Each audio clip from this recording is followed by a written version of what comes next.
Hello students, कैसे हैं आप लोग। प्रकाश ट्यूटोरियल के यूट्यूब चैनल में आपका एक बार फिर से स्वागत है। इलेक्ट्रिक करंट चैप्टर के लास्ट लेक्चर में हम लोग ग्रुपिंग ऑफ सेल पढ़ रहे थे, सीरीज ग्रुपिंग पढ़ लिए थे। आज हम लोग पढ़ेंगे पैरेलल ग्रुपिंग ऑफ सेल्स।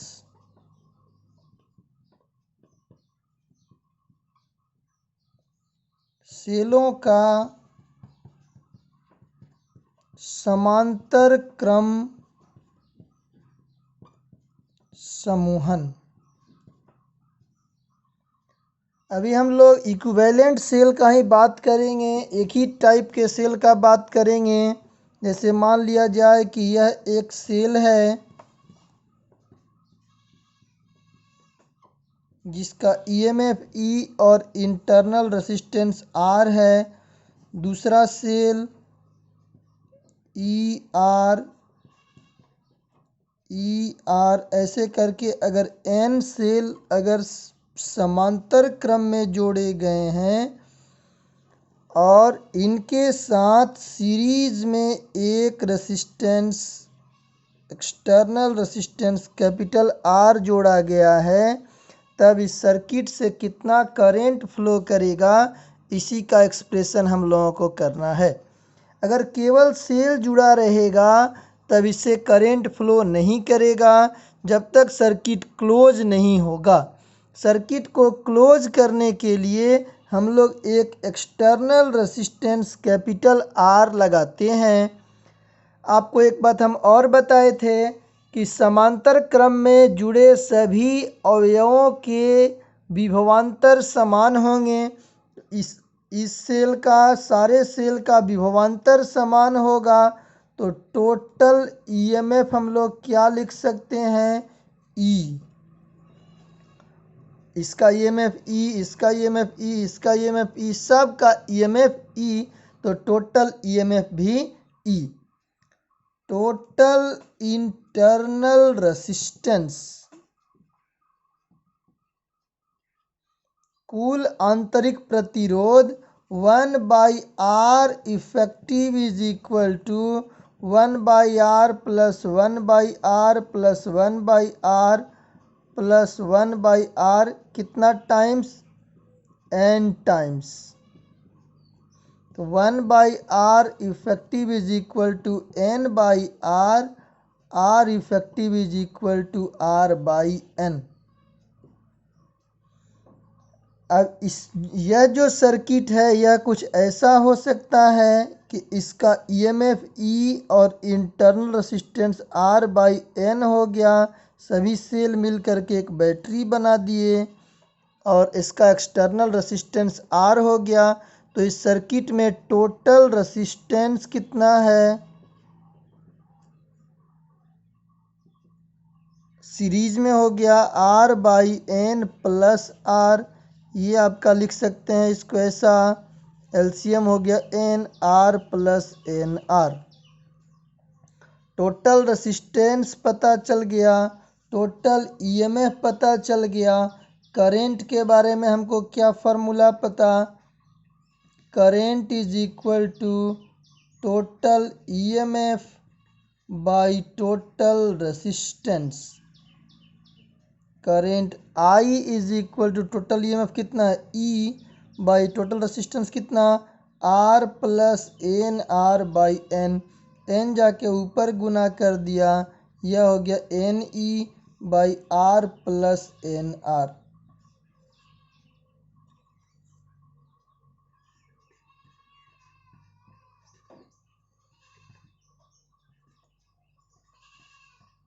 ध्यान से इस कॉन्सेप्ट को लिखना है। जब एन सेल को समांतर क्रम में जोड़ा गया है और उसके साथ एक बाह्य प्रतिरोध कैपिटल आर जोड़ा गया है, लिख लीजिए इसको, मिटा दें, स्क्रीनशॉट इसका ले लीजिए, कॉपी में लिख लीजिए, मिटा देते हैं।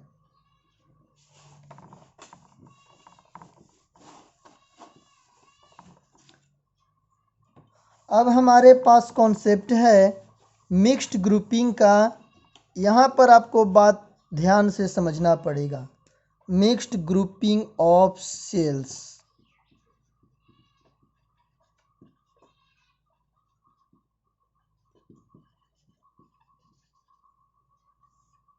सेलों का मिश्रित समूहन।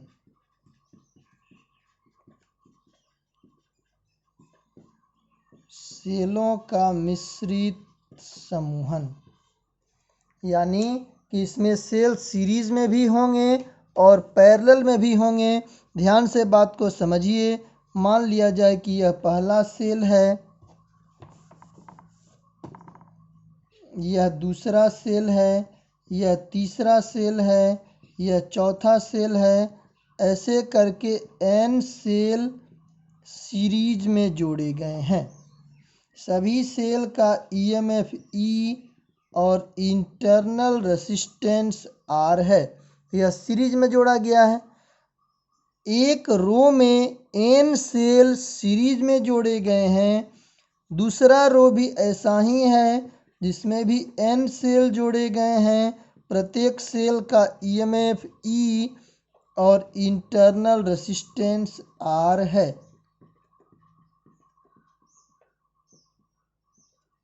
एक तीसरा रो भी ऐसा ही है जिसमें हम कह सकते हैं कि n सेल श्रेणी क्रम में जोड़े गए हैं। प्रत्येक सेल का EMF E internal resistance R है और ऐसे ऐसे m रो दिए गए हैं। एक रो में n सेल और ऐसे ऐसे सेलों का m रो दिया गया है। आ रहा है बात समझ में? एक पंक्ति में n सेल है और ऐसे ऐसे पंक्तियों की संख्या m है। प्रत्येक सेल का ईएमएफ E और इंटरनल रेसिस्टेंस R है और इस सभी सेल के साथ एक एक्सटर्नल रेसिस्टेंस कैपिटल R इस सेल के साथ सीरीज में जोड़ा गया है। पहले ये डायग्राम बनाएंगे सब लोग।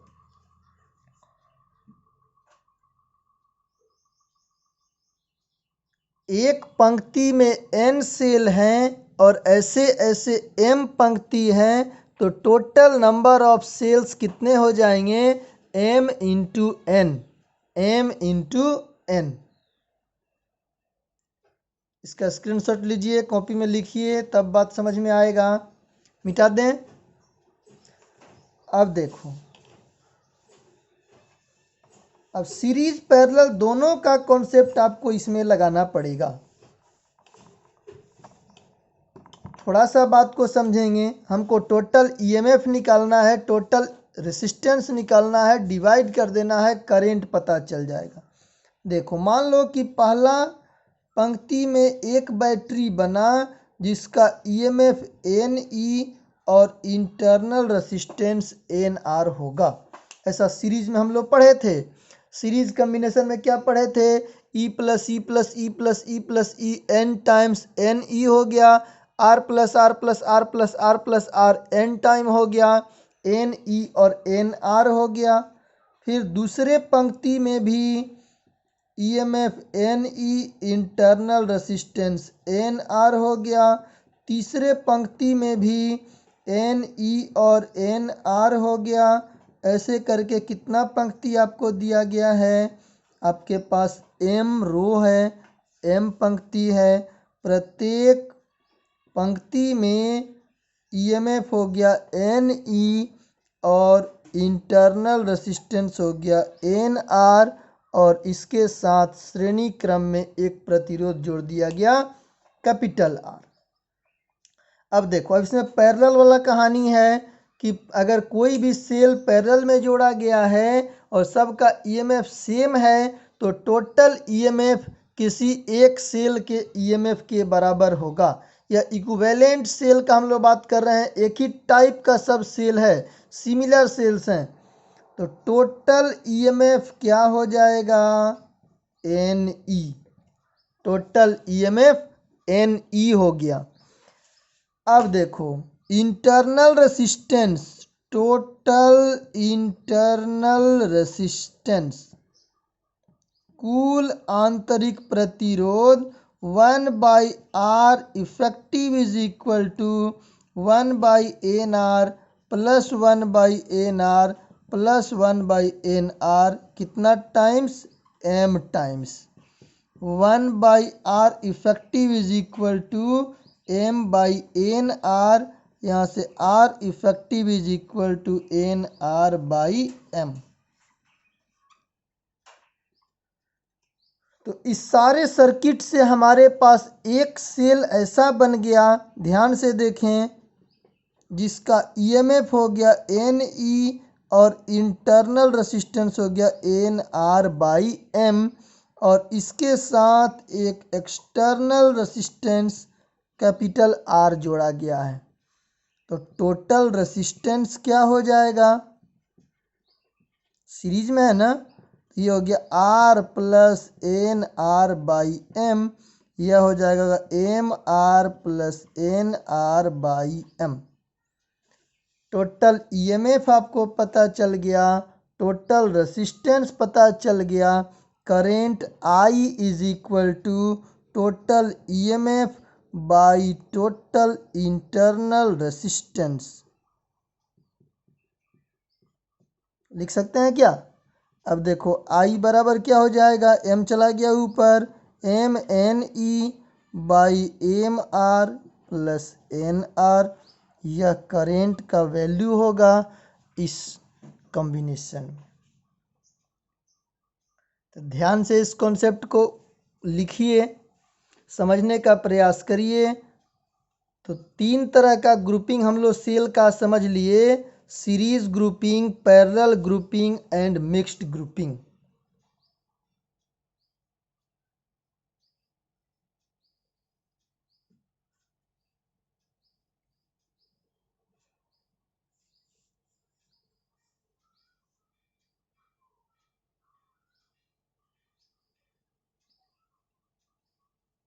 मिटा दिया जाए।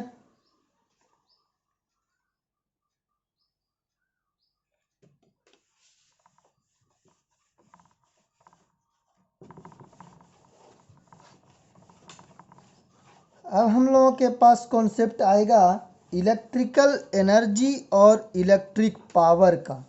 इलेक्ट्रिक एनर्जी और इलेक्ट्रिक पावर।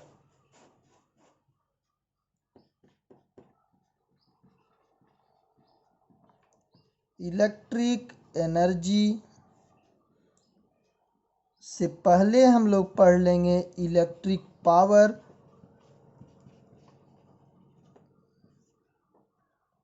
विद्युत ऊर्जा एवं विद्युत शक्ति। विद्युत ऊर्जा एवं विद्युत शक्ति। पहले हम लोग इसका डेफिनेशन लिख लेंगे, फॉर्मूला लिख लेंगे, फिर आपको हम फॉर्मूला प्रूफ करके बताएंगे कि कैसे इलेक्ट्रिक एनर्जी का यह फॉर्मूला होता है। ध्यान से बात को समझना है। सबसे पहले इलेक्ट्रिक पावर के बारे में लिख लें।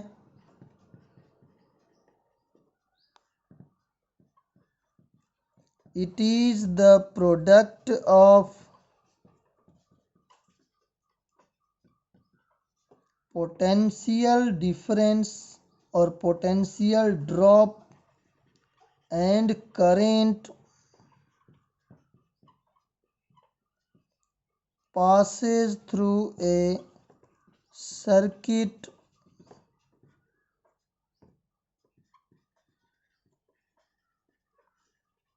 it is denoted by P. P is equal to V into I. P is equal to V into I. किसी विद्युत परिपथ में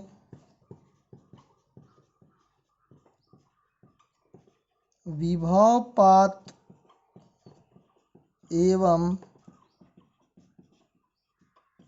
प्रवाहित धारा के गुणनफल को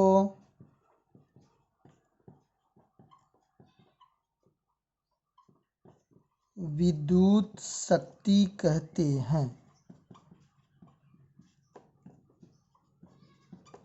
इसे P से सूचित किया जाता है। P बराबर V इंटू आई।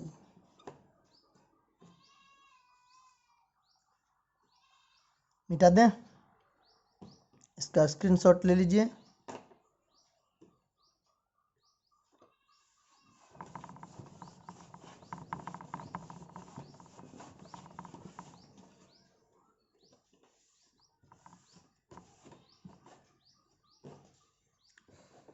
अब देखिए, P is equal to V into I है बाई ओम्स लॉ।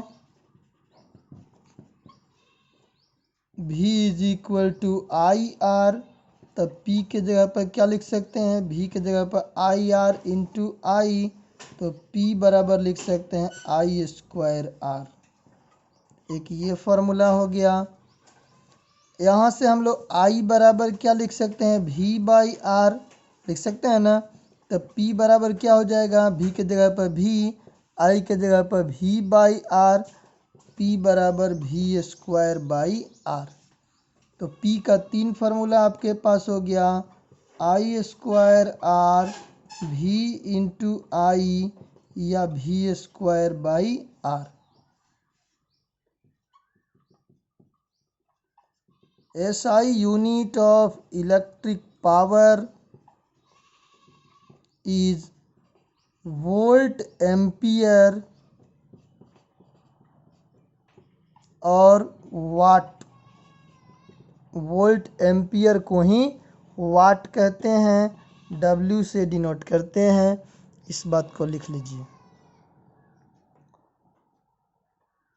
तो पावर का 3 फार्मूला आपको याद रखना है, P is equal to I square R V into I या V स्क्वायर बाई आर। मिटा दें। पावर का एक और यूनिट आपको याद रखना है, किलोवाट, मेगावाट, ये सब भी यूनिट है पावर का।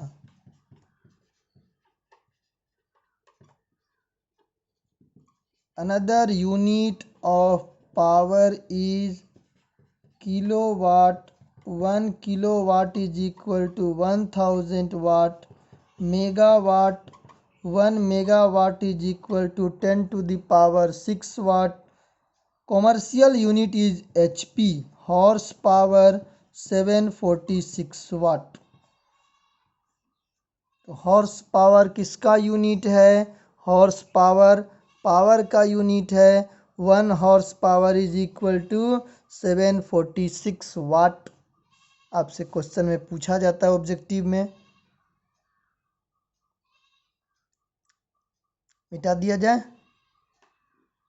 अब इलेक्ट्रिकल एनर्जी का बात कर लें, तो पावर को अगर हम लोग टाइम से मल्टीप्लाई करें तब वह हो जाता है energy.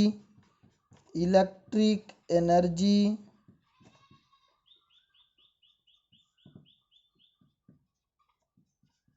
The product of electric power and time is called electric energy. E is equal to V into I into T या I स्क्वायर आर टी या V square by R into T.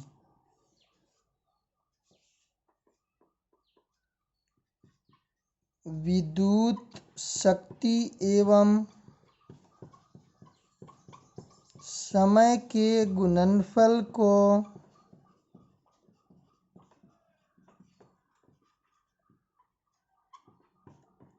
विद्युत ऊर्जा कहते हैं। इसे ई से सूचित किया जाता है।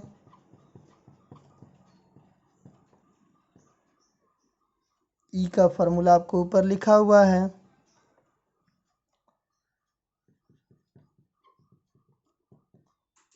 SI unit is joule.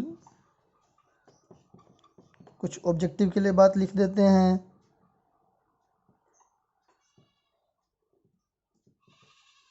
Commercial unit वाणिज्यिक मात्रक या व्यापारिक मात्रक किलोवाट आवर, किलोवाट घंटा या यूनिट होता है। किलोवाट घंटा या यूनिट होता है। इलेक्ट्रिक एनर्जी का ऐसा यूनिट जूल होगा। कॉमर्शियल यूनिट जिसमें हम लोग बिजली बिल देते हैं, इलेक्ट्रिकल एनर्जी का बिल देते हैं, वह हम लोग यूनिट में मेजर करते हैं।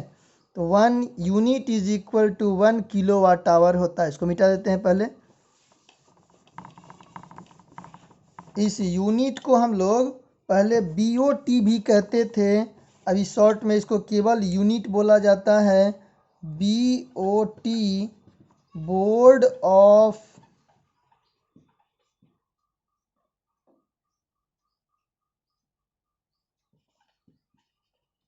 Technical unit, board of technical unit, BOT unit पहले बोला जाता था। टेक्निकल ने इसको ट्रेड करिए, board of trade unit, board of trade unit याद करेंगे। कभी कभी BOT का फुल फॉर्म पूछा जाता है, बोर्ड ऑफ ट्रेड यूनिट होता है, बोर्ड ऑफ ट्रेड यूनिट। अभी इसको केवल यूनिट बोला जाता है। 1 unit is equal to 1 kilowatt hour. 1 unit is equal to 1 kilowatt hour. इस 1 किलोवाट आवर को आपको जूल में बदलना है। 1 kilowatt hour is equal to, देखो किलोवाट का मीनिंग हो गया 1000 वाट, इंटू आवर का मीनिंग हो गया 3600 सेकेंड। वाट सेकेंड को कहेंगे जूल, वाट सेकेंड को कहेंगे जूल। इसको ऐसा लिख सकते हैं क्या, 3.6 इंटू 10 टू दी पावर, देखो 1 2 3 4 5 है ना, 6 कर दें, 6 जूल।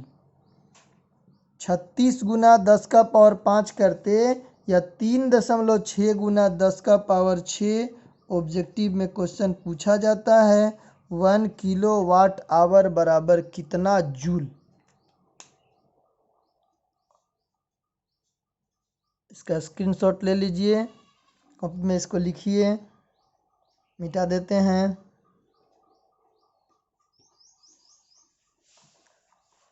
अब हम लोगों को ये बात समझना है कि पावर बराबर V इंटू आई कैसे आया, या energy is equal to V into I into T कैसे आया। क्योंकि V into I into T हम लोग प्रूफ कर लेंगे, तो I square R T proof कर लेंगे, या V square by R into T proof कर लेंगे। ध्यान से बात को समझना है। यह मान लिया जाए कि कोई रेसिस्टेंस है जिसका 2 टर्मिनल A और B है, इससे करंट पास कर रहा है I, इससे करंट पास कर रहा है I। ध्यान से बात को समझना है आपको, यानी इससे चार्ज पास करेगा, तो चार्ज A से B की ओर जा रहा है करंट, तो हम लोग कहेंगे कि A का पोटेंशियल B के पोटेंशियल से अधिक है, क्योंकि करंट हाई पोटेंशियल से लो पोटेंशियल की ओर मूव करता है। तो ऐसा हम लोग यहाँ लिख सकते हैं, VA greater than VB। V हो गया पोटेंशियल एट A और VB हो गया पोटेंशियल एट पॉइंट B। दोनों के बीच में पोटेंशियल डिफरेंस है, इसीलिए करंट फ्लो कर रहा है। अगर VB बड़ा होता तो B से A की ओर करंट जाता, VA बड़ा है इसीलिए A से B की ओर जा रहा है। चेंज इन पोटेंशियल एनर्जी, जब यहाँ से चार्ज यहाँ पर जाएगा तो उसके पोटेंशियल एनर्जी में चेंजिंग होगा। Change in potential energy. थोड़ा सा कॉन्सेप्ट है, समझने का ज़रूरत है। चेंज इन पोटेंशियल एनर्जी को हम लोग लिखेंगे डेल्टा यू बराबर you B minus U A, यानी कि बी पर का पोटेंशियल माइनस ए पर का पोटेंशियल। पोटेंशियल का हम लोगों को ये पोटेंशियल एनर्जी का फार्मूला पता है Q into V, Q into V. तो यहाँ पर हो गया delta Q into V B minus delta Q into V A, ऐसा लिख सकते हैं क्या? या यह हो गया, अगर डेल्टा Q हम कॉमन लिए तो यहाँ से हो गया भी बी माइनस भी ए। चेंज इन काइनेटिक एनर्जी का यह फार्मूला हो गया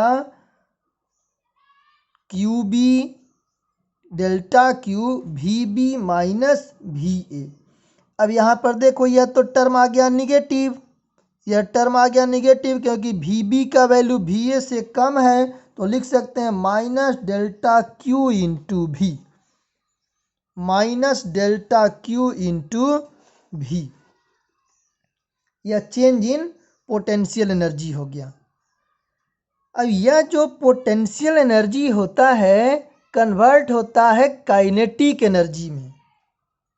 change in kinetic energy is equal to work done, ये फार्मूला आप लोगों को याद होगा। तो change in kinetic energy delta K is equal to minus delta U, यह फार्मूला होता है क्योंकि टोटल एनर्जी का सम कांस्टेंट होता है। तो delta K is equal to minus delta U, delta K is equal to minus of minus delta Q V, यानी कि delta K is equal to delta Q into V. अब यहाँ पर हम लोग वर्क एनर्जी थ्योरम लगाएंगे। Delta K इसके speed में कोई चेंजिंग नहीं होता है, स्पीड कांस्टेंट होता है। तब डेल्टा के का वैल्यू पॉजिटिव है तो वर्क डन भी पॉजिटिव होगा। Delta W is equal to delta K, work is done on a system is equal to change in kinetic energy. Work energy theorem कहता है is equal to delta Q V. अब देखो यही work जो होता है kinetic energy को तो नहीं बढ़ा पाता है, तो यह बढ़ा देता है हीट एनर्जी को। या डेल्टा डब्ल्यू जो है, यही जो वर्क हुआ, यह उस चार्ज के स्पीड को नहीं बढ़ाया तो एनर्जी तो हमेशा कंजर्व रहेगा। तो यह काइनेटिक एनर्जी कन्वर्ट हो गया किस में? हीट एनर्जी में। Kinetic energy converted into heat energy. Power का फॉर्मूला आपको पता, power P is equal to delta W by delta T, delta W by delta T. अब पावर बराबर क्या हो जाएगा? डेल्टा डब्ल्यू को delta Q into V by delta T. देखो delta Q by delta T आपको बताए थे आई होता है, I into V, P is equal to V into आई।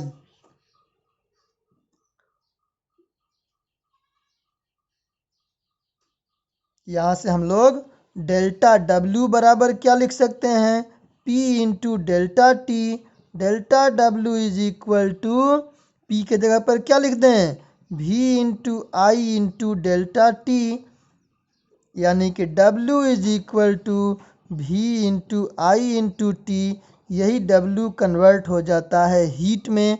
तो H is equal to V into I into T और P is equal to V into I. यहाँ पर हम लोग ओम्स लॉ अगर लगा दें तो P is equal to V के जगह पर क्या लिखें? आई आर इंटू आई, यानी कि आई स्क्वायर आर। अभी थोड़ा देर पहले हम लोग ये बात पढ़े थे, P is equal to I square R, या P is equal to V के जगह पर V, आई के जगह पर V बाई आर, P के जगह पर V स्क्वायर बाई आर। इसी प्रकार हम लोग H के जगह पर क्या लिख सकते हैं? आई स्क्वायर आर टी या V square by R into T.